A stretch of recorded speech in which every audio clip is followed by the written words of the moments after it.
ಸುಮ್ಮನೆ ಮುಗ್ಧ ಜನರ ಪಾಪ ಕೂಲಿ ಮಾಡಿ ಜೀವನ ಮಾಡೋಂಥ ಜನಗಳ ಹತ್ರ ಎಲ್ಲ 100-200 ವಸೂಲಿ ಮಾಡಿ ನಮ್ಮ ಸರ್ಕಾರಕ್ಕೂ ಕೂಡ ನೀವು ಕೆಟ್ಟ ಹೆಸರು ತರೋದಲ್ಲದೆ ಅವರ ದಿನನಿತ್ಯದ ಏನು ಕೂಲಿ ಹಣದಲ್ಲಿ ನೀವು ದುರುಪಯೋಗ ಪಡಿಸ್ಕೊಳ್ತಾ ಇರೋದು. ದಯವಿಟ್ಟು ಈ ಕೆಲಸಕ್ಕೆ ಕೈ ಹಾಕಬೇಡಿ.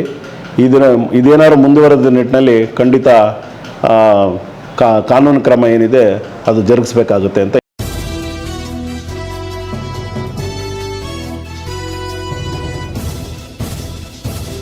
ಸೊ ಎಲ್ರಿಗೂ ನಮಸ್ಕಾರ. ಏನು ಮಾನ್ಯ ಡಿ.ಕೆ. ಶಿವಕುಮಾರ್ ಅವರ ಮುಖ್ಯಮಂತ್ರಿ ಆದಮೇಲೆ ಒಂದು ಹೊಸದಾಗಿ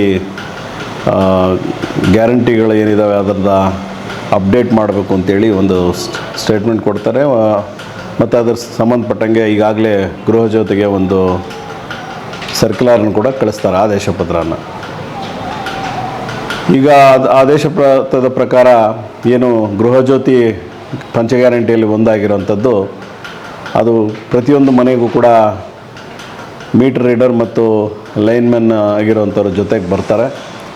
ಅಲ್ಲಿ ಸಂಬಂಧಪಟ್ಟ ದಾಖಲೆಗಳನ್ನ ನಿಮ್ಮನ್ನು ಕೇಳ್ತಾರೆ.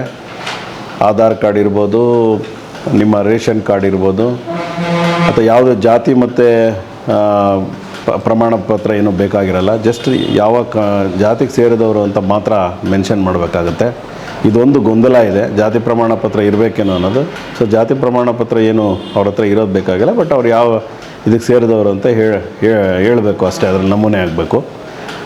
ಮತ್ತು ನಿಮ್ಮ ಪಾನ್ ಕಾರ್ಡ್ ಇದ್ದರೆ ಪಾನ್ ಕಾರ್ಡನ್ನ ಕೊಡ್ಬೋದು ನೀವು, ಅಥವಾ IT GST ಏನಾರು ಇದ್ದರೆ ಅಲ್ಲೇ ತಿಳಿಸಿದ್ರೆ ಅದು ಉತ್ತಮವಾಗಿರುತ್ತೆ.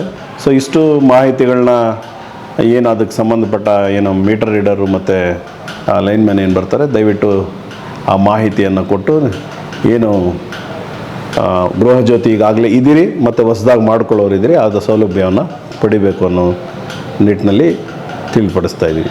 ಎರಡನೇದೇನು, ಗೃಹಲಕ್ಷ್ಮಿಯನ್ನು ಕೂಡ ಏನು ತೀರ್ಕೊಂಡಿದ್ದಾರೆ ಅವ್ರಿಗೆಲ್ಲ ಕೂಡ ಹಣ ಹೋಗಿ ಆ ಹಣ ಸುಮ್ಮನೆ ಆ ಫಲಾನುಭವಿಗಳಿಗೂ ಸೇರಿದೆ, ಈ ಕಡೆ ಸರ್ಕಾರಕ್ಕೂ ಸೇರಿದೆ, ಒಂದು ತ್ರಿಶಂಕು ಸ್ಥಿತಿಯಲ್ಲಿದೆ. ಸೊ ಆದ ಕಾರಣ ಮಾನ್ಯ ಮುಖ್ಯಮಂತ್ರಿಗಳು ಏನು ಗೃಹಲಕ್ಷ್ಮಿ ಯೋಜನೆ ಏನಿದೆ ಅದನ್ನು ಕೂಡ ಒಂದು EKYC ಥರ ಅಪ್ಡೇಟ್ ಮಾಡಬೇಕು, ಅಥವಾ ಯಾರು ತೀರ್ಕೊಂಡಿದ್ರೆ ಅದ್ರ ಮೂಲಕ ಗೊತ್ತಾಗತ್ತೆ. ಆಮೇಲೆ ಏನು ತೀರ್ಕೊಂಡ್ಮೇಲೆ ಹಣ ಇರುತ್ತೆ ಅದು ನೇರವಾಗಿ ಮುಂದೆ ಸರ್ಕಾರಕ್ಕೆ ವಾಪಸ್ ಹೋಗಲಿ ಅನ್ನೋ ನಿಟ್ಟಿನಲ್ಲಿ ಗೃಹಲಕ್ಷ್ಮಿ ಯೋಜನೆ ಕೂಡ ಅಪ್ಡೇಟ್ ಮಾಡಬೇಕು ಅಂತ ಹೇಳಿ ಒಂದು ಹೇಳಿಕೆಯನ್ನು ಕೊಟ್ಟಿದ್ದಾರೆ. ಆದರೆ ಗೃಹಲಕ್ಷ್ಮಿ ಅಪ್ಡೇಟ್ ಬಗ್ಗೆ ಇನ್ನೂ ಆದೇಶ ಹೊರಡಿಸಿಲ್ಲ. ಈಗಾಗಲೇ SIR ನಡೀತಾ ಇದೆ. SIR ನಡೆದ ಜೊತೆಗೆ ಗೃಹ ಜ್ಯೋತಿ ಏನಿದೆ ಅದ್ರ ಬಗ್ಗೆ ಅಪ್ಡೇಟ್ಸ್ ನಡೀತಾ ಇದೆ. ಅದಾದ್ರಿಂದ ಎಲ್ಲನೂ ಒಂದೇ ಸರಿ ಬರೋದು ಗೊಂದಲ ಆಗುತ್ತೆ ಅಂತೇಳಿ ಈ ಗೃಹಲಕ್ಷ್ಮಿಗೆ ಸಂಬಂಧಪಟ್ಟಿದ್ದು ಸ್ವಲ್ಪ ಡಿಲೇ ಮಾಡ್ತಾಯಿದ್ದಾರೆ. ಆದರೆ ಏನು ಈಗ ಮೊನ್ನೆ ಏಪ್ರಿಲ್ವರೆಗೂ ಗೃಹಲಕ್ಷ್ಮಿ 2,000 ಹಣ ಸಂದಾಯ ಆಗಿತ್ತು ಮನೆ ಯಜಮಾನಿಗೆ. ಈಗ ಮೇದು ಕೂಡ ಪ್ರೊಸೆಸ್ ಮಾಡಿದ್ದಾರೆ. ಇನ್ನು 4-5 ದಿನಗಳಲ್ಲಿ ಮೇ ತಿಂಗಳದ್ದು ಮನೆ ಯಜಮಾನಿಗೆ ಕೂಡ ಅದು ಸಂದಾಯ ಆಗುತ್ತೆ. ಕೆಲವರು ಯಾವುದೋ ಲಾಗಿನ್ಗಳ ಇಟ್ಕೊಂಡು ಲೈಕ್ ಗ್ರಾಮವನ್ನು ಅಥವಾ ಸೈಬರ್ ಸೆಂಟರ್ಸು ಅಥವಾ ಇನ್ಯಾರೋ ಕೆಲವರೆಲ್ಲ ಹಳ್ಳಿಗಳಿಗೆ ಹೋಗ್ಬಿಟ್ಟು ನಾವು ಗೃಹಲಕ್ಷ್ಮಿದು ಅಪ್ಡೇಟ್ ಮಾಡೋಕ್ಕೆ ಬಂದಿದ್ದೀವಿ, EKYC ಮಾಡೋಕ್ಕೆ ಬಂದಿದ್ದೀವಿ ಅಂತ ಹೇಳಿ, ಉದಾಹರಣೆಗೆ ನಿನ್ನೆ ಹನುಮನಹಳ್ಳಿ ಪಂಚಾಯಿತಿಯಲ್ಲಿ ಒಬ್ಬಾಕೆ ಲ್ಯಾಪ್ಟಾಪ್ ಇಟ್ಕೊಂಡು ಅಲ್ಲಿ ಪಾಪ ಎಲ್ಲ ಹೆಣ್ಣು ಮಕ್ಕಳು ಸರತಿ ಸಾಲಿನಲ್ಲಿ ನಿಂತ್ಕೊಂಡು ಏನೋ ಗೃಹಲಕ್ಷ್ಮಿದು ಅಪ್ಡೇಟ್ ಮಾಡ್ತಾರೆ ಅಂತೇಳಿ ಒಬ್ಬೊಬ್ಬರ ಹತ್ರ ₹100-200 ವಸೂಲಿ ಮಾಡಿ ಒಂದು ದೊಡ್ಡ ದಂಧೆ ಥರ ಮಾಡ್ತಾಯಿದ್ದಾರೆ. ದಯವಿಟ್ಟು ಇದು ಯಾರು ಇದಕ್ಕೆ ಅವಕಾಶ ಕೊಡಬೇಡಿ. ಇನ್ನೂ ಅಪ್ಡೇಟ್ ಮಾಡೋವಂಥದ್ದು ಏನಾದರೂ ಇದ್ದರೆ ಅದು ನೇರವಾಗಿ ಗ್ರಾಮವನ್ನಂತ ಪಂಚಾಯಿತಿಲಿರ್ಬೋದು ಅಥವಾ ಕರ್ನಾಟಕವನ್ನಿರ್ಬೋದು, ಅಥವಾ ಅದಕ್ಕೆ ಆದ ಯಾವ ರೀತಿಯಲ್ಲಿ ಮಾಡಿಸ್ಬೇಕು ಅನ್ನೋದನ್ನು ಮುಂದೆ ಸರ್ಕಾರ ಆದೇಶ ಹೊರಡಿಸುತ್ತೆ. ಆ ಆದೇಶ ಅನುಸಾರ ಎಲ್ಲರೂ ಕೂಡ ಅದನ್ನು ಅಪ್ಡೇಟ್ ಮಾಡ್ಕೋಬೋದು. ಸುಮ್ಮನೆ ಯಾರೋ ಈಗ ಬಂದು ಕೆಲವರೆಲ್ಲ ಅವರವರ ಸ್ವಂತ ಲಾಭ ಹಿತಾಸಕ್ತಿಗೋಸ್ಕರ ಕೆಲವರೆಲ್ಲ ಮಾಡ್ತಾರೆ. ದಯವಿಟ್ಟು ಅದನ್ನು ನಂಬೇಡಿ. ಮತ್ತು ಹಂಗೇನಾದರೂ ವಿಚಾರ ಸಂಬಂಧಪಟ್ಟ ಏನಾದ್ರು ಇದ್ದರೆ ಇಲ್ಲಿ ಅದಕ್ಕೆ ಅಂತ CDPO ಆಫೀಸ್ ಇದೆ, ಅಥವಾ ಗ್ಯಾರಂಟಿ ಅನುಷ್ಠಾನ ಸಮಿತಿಯ ಅಧ್ಯಕ್ಷರು ಸದಸ್ಯರುಗಳಿದ್ದಾರೆ. ನೀವು ಅವರಲ್ಲಿ ಕೇಳಿ ಅದರ ಮಾಹಿತಿ ಪಡಿಬೋದು.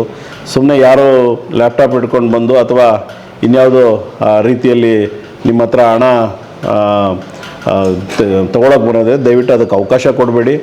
ಆಮೇಲೆ ಯಾರು ಈ ಥರ ಕೆಲಸ ಮಾಡ್ತಾ ಇದ್ದಾರೆ ಅವ್ರಿಗೆ ಈ ಮೂಲಕ ಹೇಳೋಕ್ಕೆ ಇಚ್ಛೆ ಪಡ್ತೀನಿ, ದಯವಿಟ್ಟು ಈವರೆಗೂ ಏನಾಗಿದೆಯೋ ನೀವು ಮಾಡಿದ್ರೋ ಮಾಡಿಲ್ಲೋ ಬಿಡಿ, ಇನ್ನು ಮುಂದೆ ಏನಾದ್ರು ಮಾಡೋದಲ್ಲಿ ಕಾನೂನು ರೀತಿಯಲ್ಲಿ ಕ್ರಮ ತಗೋಬೇಕಾಗತ್ತೆ. ದಯವಿಟ್ಟು ಇದಕ್ಕೆ ಅವಕಾಶ ಮಾಡಿಕೊಡ್ಬೇಡಿ. ಸುಮ್ಮನೆ ಮುಗ್ಧ ಜನರ ಪಾಪ ಕೂಲಿ ಮಾಡಿ ಜೀವನ ಮಾಡೋಂಥ ಜನಗಳ ಹತ್ರ ಎಲ್ಲ 100-200 ವಸೂಲಿ ಮಾಡಿ ನಮ್ಮ ಸರ್ಕಾರಕ್ಕೂ ಕೂಡ ನೀವು ಕೆಟ್ಟ ಹೆಸರು ತರೋದಲ್ಲದೆ ಅವರ ದಿನನಿತ್ಯದ ಏನು ಕೂಲಿ ಹಣದಲ್ಲಿ ನೀವು ದುರುಪಯೋಗ ಪಡಿಸ್ಕೊಳ್ತಾ ಇರೋದು. ದಯವಿಟ್ಟು ಈ ಕೆಲಸಕ್ಕೆ ಕೈ ಹಾಕಬೇಡಿ. ಇದೇನಾದ್ರು ಮುಂದುವರೆದ ನಿಟ್ಟಿನಲ್ಲಿ ಖಂಡಿತ ಕಾನೂನು ಕ್ರಮ ಏನಿದೆ ಅದು ಜರುಗಿಸ್ಬೇಕಾಗುತ್ತೆ ಅಂತ ಈ ಮೂಲಕ ಹೇಳೋಕ್ಕೆ ಇಷ್ಟಪಡ್ತೀನಿ.